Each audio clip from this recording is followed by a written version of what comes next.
trains, toy trains or big trains, they all have one thing in common: couplers. So a coupler is a railway attachment used to attach rail cars together all the way from the engine to the caboose.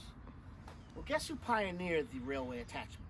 His name was Andrew Jackson Beard. He was a former slave born in 1849 and died in 1921. His patents developed the coupler so that by the trains just touching each other, they would attach. Let's get a top view of the coupler and I'll show you exactly what we mean. Here's a close shot of a coupler.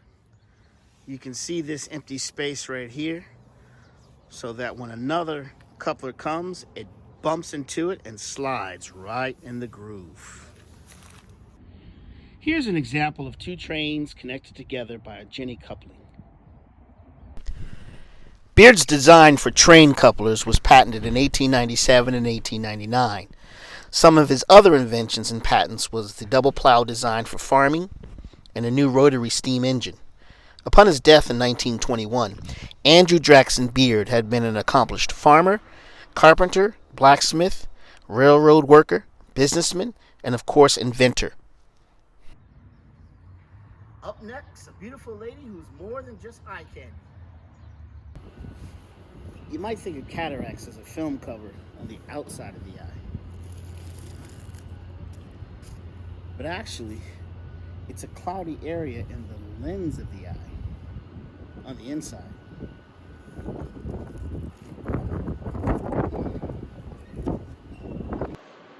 Dr. Patricia Bath was born in 1942. She was an ophthalmologist and an inventor. And in 1988, she made a patent called the Laser Phaco Probe. That instrument was used to take cataracts out the human eye. She worked right here at the Jules Stein Eye Institute at UCLA. Let's hear from Dr. Bath herself. The people who were almost totally blind. I was not seeking to be the first. I was only attempting to do my thing. It's only when history looks back that you realize you were the first.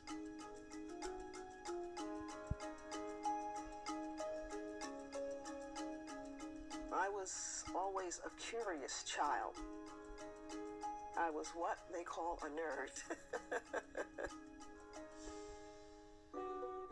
When I joined the faculty in 1974, I was the first woman.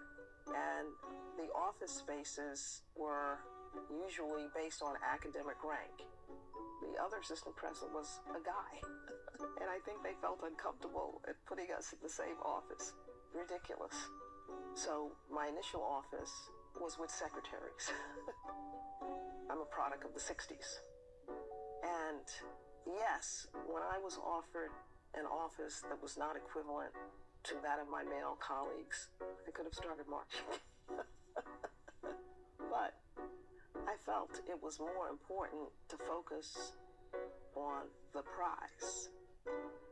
Friends and colleagues, it's a pleasure to present this preliminary report on eczema laser cataract surgery. One rainy, cold, lonely night in the labs, working until 2, 3 a.m. Eureka, Laser Phaco, came to the planet. I explained to the director what I had achieved, and he said, "You didn't do that, that's impossible."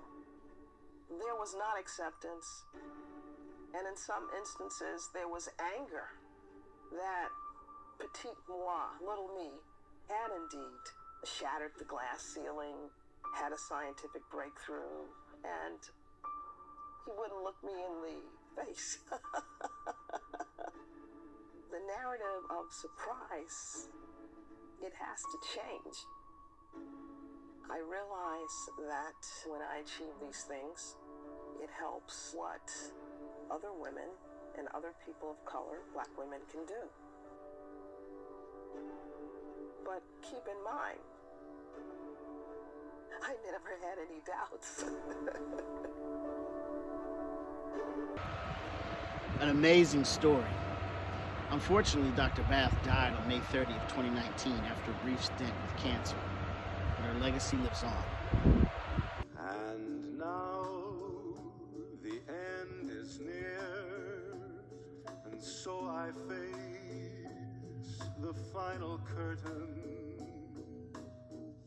My friend, I'll say it clear. I love Frank Sinatra. Now that mouse was using a microphone like this one. Did you know that there's a patent on this microphone? You want to know who filed the patent? Tell you what, let's listen to this student's presentation on who filed the patent on the microphone. My name is Christopher Richard. I'm in the ninth grade, and I'm doing my project on Dr. James E. West. He created the microphone and some parts of the telephone.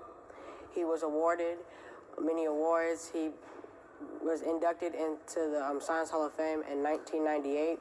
He has over 47 U.S. patents and over 200 foreign patents. He also is now doing his research at Johns Hopkins as a professor there. Without him and his technology, the microphones would have came at a much later date, and it would have been harder to create. I'm doing my project on James E. West because as I like physical science as well as he does, and I like technology, and I figured it'd be a cool experience to do it on him because he is a black scientist. James West teamed up with his co-inventor at Bell Laboratories, Gerhard Sessler, to create the Electret microphone, which has a positive charge and doesn't need a power source, unlike the old microphones. His parents didn't really want him to become an inventor, but do you know what he was able to say? I did it my way. Well, guys, that's it for today. I hope you enjoyed Black History Month's Profiles of Excellence. I had a great time. It was fun, and it was easy. Walk in the park. See you guys later.